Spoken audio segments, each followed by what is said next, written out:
The quarterly forecast vanished from the projector screen. In its place, a picture of my car flashed into view, parked outside my son's elementary school. Every head in the conference room swiveled towards me. The new intern, Winnie, planted her hands on the table, her face glowing with the thrill of a righteous crusade. "Mr. Anderson," she announced, her voice sharp enough to cut glass. "I need to report a serious misuse of company property." She slapped a stack of photos onto the polished wood. "Ms. Clark has been using the company car as her personal taxi service, picking up her kid, running errands, taking it home on weekends. This is a flagrant violation of policy." The room went dead silent. A chill snaked up my spine, despite the stuffy air. I almost pitied the girl's wide-eyed ambition. She was right about one thing. That was my car. My six-figure luxury sedan, which I'd lent to the company 3 years ago so we could impress clients. Free of charge. Winnie flipped to the next slide, a spreadsheet. I've run the numbers. Based on her commute and personal trips, she's costing the company thousands a month in fuel and depreciation alone. She turned to the man at the head of the table. "Sir, we're supposed to be cutting costs, not funding a manager's lifestyle. This needs to be dealt with." All eyes landed on Noah Anderson, my old college friend and the CEO of the company we built from nothing. I remembered the nights we couldn't make payroll, when I drained my savings to keep us afloat. I remembered handing him the keys to this very car, brand new, saying,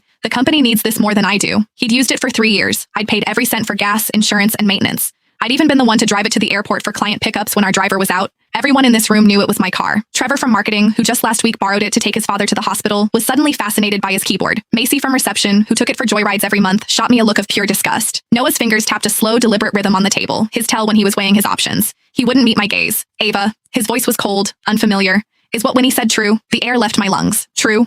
Was it true that a year ago I'd mortgaged this car to cover salaries and he'd clapped my shoulder saying, "You saved us, Ava"? Was it true that 3 years ago he promised, "When we make it big, I'll buy you a new one"? He was really asking me this. My voice was steady when I finally spoke. "What do you think, Noah?" He looked away. "The evidence is clear, and rules are rules, Ava. Even for a founder, public and private have to be separate. That's the bottom line." He took a breath. "Hand over the keys. The car will be managed by admin from now on. As for the costs Winnie calculated, finance will deduct them from your salary." A triumphant smirk bloomed on Winnie's face. "Mr. Anderson is right. I think Ms. Clark owes the entire company an apology too." Noah waved a dismissive hand. "A company-wide email will suffice. An email, a salary deduction, and he was taking my car." I looked at his familiar face and saw a complete stranger. I didn't argue. I didn't pull out the title from my bag and slam it on the table, because I finally saw it all clearly. Winnie was just a pawn, desperate to climb the ladder by stepping on me. Noah wanted my car, and he was using a clueless intern to steal it in plain sight.